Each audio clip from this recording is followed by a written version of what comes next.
আর এদিকে ভোটের আগে এসআইআর গদি হারানোর ভয় পাচ্ছেন কি মমতা? ভোটের আগে কেন এসআইআর করছেন, ভোটের পরে কেন এসআইআর করছেন না, জোড়াসাঁকো থেকে মন্তব্য মমতা বন্দ্যোপাধ্যায়। এসআইআর কেন ভোটের আগে হচ্ছে তা নিয়ে কার্যত সুর চড়াচ্ছে বারংবার তৃণমূল কংগ্রেস, যেখানে রাজ্যের ভোটারদের কোনো অসুবিধা হচ্ছে না, তারা স্বাচ্ছন্দ্য অনুভব করছেন এবং তাদের মধ্যে থেকে কেউ কেউ বলছেন যে প্রত্যেকটা ইলেকশনের আগে, প্রত্যেকটা নির্বাচনের আগে এসআইআর হওয়ার দরকার, যাতে নির্বাচনের স্বচ্ছতা বজায় থাকে। তাহলে কোথায় সমস্যা, কোথায় ভয় রয়েছে রাজ্যের মুখ্যমন্ত্রী মমতা বন্দ্যোপাধ্যায়ের? গদি হারানোর ভয় পাচ্ছেন কি তিনি? যে কারণের জন্য ভোটের আগে কেন এসআইআর হচ্ছে তা নিয়ে প্রশ্ন তুলেছেন, ভোটের পরে কেন এসআইআর করছেন না তা নিয়ে প্রশ্ন তুলছেন মমতা বন্দ্যোপাধ্যায়। জোড়াসাঁকো থেকে মন্তব্য করতে শোনা গেল মুখ্যমন্ত্রী মমতা বন্দ্যোপাধ্যায়কে।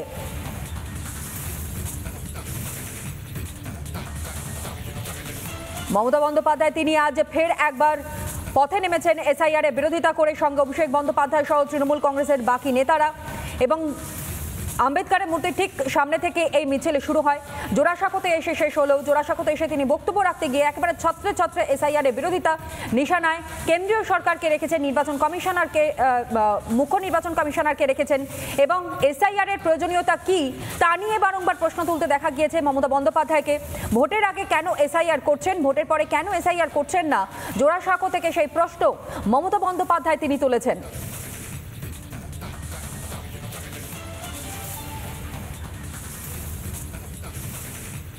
ভোটের আগে এসআইআর গদি হারানোর ভয় পাচ্ছে মমতা বন্দ্যোপাধ্যায়, যে কারণে এর আগেও কিন্তু বিভিন্ন সময় মমতা বন্দ্যোপাধ্যায়কে মন্তব্য করতে শোনা গিয়েছে, যেখানে স্পষ্টত তিনি বলেছেন যে করে হোক না কেন এসআইআর রুখে দিতে হবে। এসআইআর এর এত ভয় কেন মমতা বন্দ্যোপাধ্যায়, যেখানে রাজ্যের মানুষের তারা ভয় পাচ্ছেন না, তারা স্বাচ্ছন্দ্যে এই গোটা বিষয়টা, গোটা প্রক্রিয়াটাকে স্বাগত জানাচ্ছেন।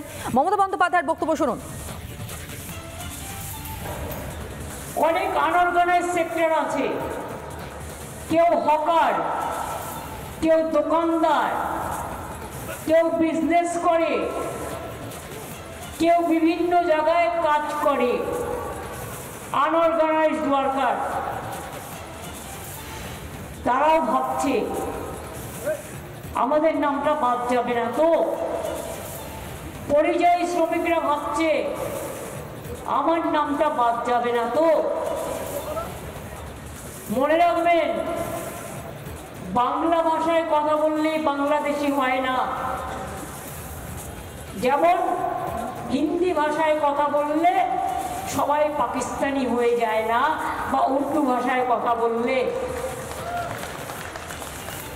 ভারতবর্ষেও একটা পাঞ্জাব আছে, পাকিস্তানেও একটা পাঞ্জাব আছে, কিন্তু সে যখন পাঞ্জাবিরা নাম লেখে তারা ইন্ডিয়া বলে লেখে, পাঞ্জাব বলে লেখে, তাই বলে আপনি তাদের পাকিস্তানি বলে তাড়িয়ে দেবেন?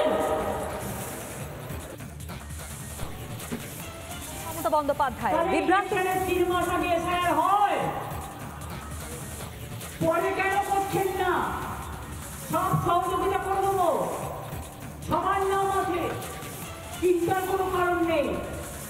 2002 মানে আমাকেও ভোটার লিস্টে নতুন করে নাম তুলতে হবে। যদি কেউ ভেবে থাকেন আমার নামটা আজকে আর তুলতে হবে না, আমি এখনো এটা ক্লিয়ার নই। তার কারণ 2002-তে থাকলেও যে হবে তার কোনো ঠিক নেই, একবার এক এক রকম বলছে। নো আধার নো জলাধার, সুতরাং কেটো বা সাঁতার। 2002-তে তো অভিষেকেরও ভোটার লিস্টের নাম নেই, করতে হবে জন্মেছে 1987 নভেম্বরে। হ্যাঁ, 2006-তে পুরো ভোট দিতে। এবার আপনারা ভাবুন, এই যারা ভাবছেন 2002 ইয়াং জেনারেশনকে আর মিডিল ক্লাসকে কি করছে দেখুন। নানা ধরনের কন্টেন্ট দেখার জন্য লাইক করুন, শেয়ার করুন আমাদের ফেসবুক পেজ, সাবস্ক্রাইব করুন আমাদের ইউটিউব চ্যানেল। পাশাপাশি অন্যান্য ব্রেকিং নিউজের জন্য অবশ্যই চোখ রাখুন রিপাবলিক বাংলায়।